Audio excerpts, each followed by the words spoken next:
আসসালামু আলাইকুম। আপনাদের সবাইকে স্বাগত আমার মোল্লা ফার্ম চ্যানেলে। আজকে আমি আপনাদের সাথে শেয়ার করতে যাচ্ছি কিভাবে মুরগিদের কৃমির ওষুধ খাওয়াবেন এবং এটি কেন গুরুত্বপূর্ণ। যদি আপনি নতুন হয়ে থাকেন তাহলে অবশ্যই চ্যানেলটি সাবস্ক্রাইব করবেন এবং ভিডিওটি লাইক দিতে ভুলবেন না। চলুন তাহলে শুরু করি। আজ আমি ডাক্তারের কাছ থেকে এই কৃমির ওষুধটা নিয়ে এসেছি। এটি মুরগিদের জন্য খুবই গুরুত্বপূর্ণ, কারণ কৃমি তাদের সুস্বাস্থ্য ক্ষতি করতে পারে এবং ওজন কমিয়ে দিতে পারে।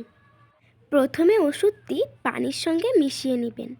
ডাক্তারের কাছ থেকে নেওয়া এই ওষুধটি সাধারণত নির্দেশনা পরিমাণে ব্যবহার করতে হয়, তাই ওষুধের প্যাকেটে দেওয়া নির্দেশনা ভালোভাবে পড়ে নিন। আমি এখানে 1 লিটার পানির সঙ্গে 10 মিলি ওষুধ মিশিয়ে নিব। এখন ওষুধ মেশানো পানি আমি মুরগির পানির পাত্রে ঢেলে দেব। খেয়াল রাখবেন মুরগিদের যেন পর্যাপ্ত পরিমাণ পানি পান করার সুযোগ থাকে এবং তারা অন্য পানি না খায়। এটি খাওয়ানোর পর মুরগিদের অবস্থা পর্যবেক্ষণ করবেন। যদি কোনো সমস্যা মনে হয় বা হয়ে থাকে তবে পশু চিকিৎসকের পরামর্শ নেবেন। আশা করি আজকের ভিডিওটি আপনাদের উপকারে আসবে। যদি ভিডিওটি ভালো লাগে তাহলে লাইক দিন, শেয়ার করুন এবং কমেন্ট করুন। আর হ্যাঁ, চ্যানেলটি সাবস্ক্রাইব করতে ভুলবেন না। দেখা হবে পরবর্তী ভিডিওতে। সে পর্যন্ত সবাই ভালো থাকবেন। আল্লাহ হাফেজ।